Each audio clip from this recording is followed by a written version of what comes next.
Invoke the Ancients is one of two cards from Kamigawa Neon Dynasty that makes green spirit tokens. This one is a spell that costs 15 mana and creates 2 green spirit tokens. Not much more to it. Kura the Boundless Sky is a creature which, when it dies, can either fetch you a land or create a green spirit token if you already have a land in play, or you don't have a land in your deck, presumably. So let's jump to the turn where we manage to play Invoke the Ancients. Both the cards are from Kamigawa Neon Dynasty, so they do create the same token. I'll talk about the token shortly. There's some things to say about it. Now, watch this for a turn. Let's get everything into play by making a brilliant swap and having a massive amount of luck. Look at that. Right, 2 green spirit tokens go down. Note that they're 1/1. That's going to be important in a moment. So we'll get rid of that thing because that can get nasty and remove our creature. There we go. Lovely. Right. Let's have a look. Now notice also our spirit token became 10/10. So green spirit, it's mythical. It's 1/1. I've got 2 of them here and they've had a boost. So the modifier, let's just have a look. See, it's had a +8 modifier.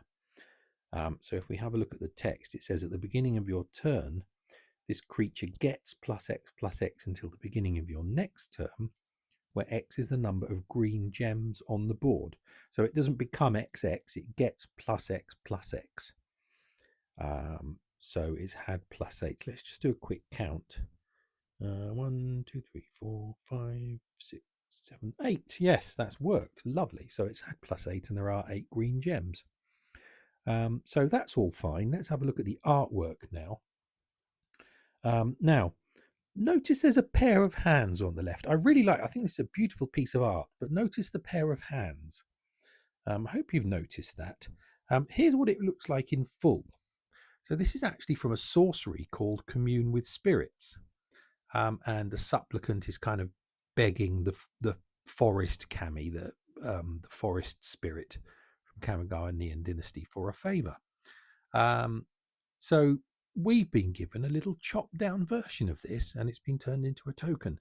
And one of the things I really don't like that the developers do is play a bit fast and loose with the beautiful artwork that these artists do. And I just don't think it's on. I think the artist has done a beautiful piece of art and they just chopped it down and used it for something else.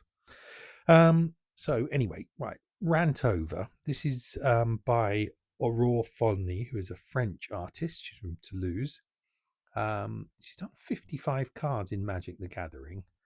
What will you know? She's done a version of Saheeli, Filigree Master, which is really nice.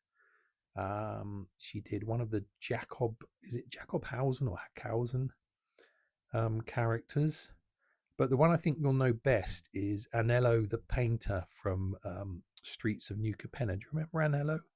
He was a creature who when you played a spell, you could destroy another creature and bounce it back to your hand with full mana. So you could keep playing that creature. And I think there were some really clever decks that were able to use that. But there we go. That's the Green Spirit token by Aurore Folny. And I think it's a really nice piece of work. And it could get quite big if you've got enough green gems down on the board. The Green Spirit.